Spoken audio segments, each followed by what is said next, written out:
Hello friends, welcome to my YouTube channel. In this quick tutorial, I'm gonna show that how to change group name on Facebook. For the settings, you have to open your Facebook group. Open your Facebook profile.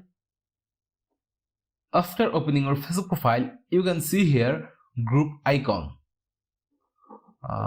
For next slow. See here the group icon. Click the group icon here.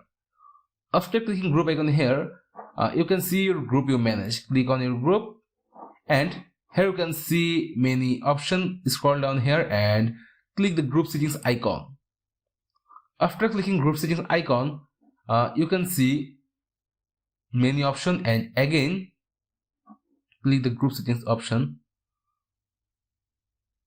and you can see here name and description. Click the pen icon here and click the name and write a name here.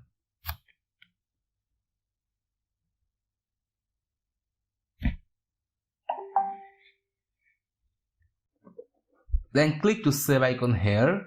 After clicking save icon, the group name will be changed. See guys, the group name was Al Hilal and it is changed to Neymar Fan 2024. Friends, that was a video topic. If this video helpful to you, please like, comment, share and subscribe to my YouTube channel.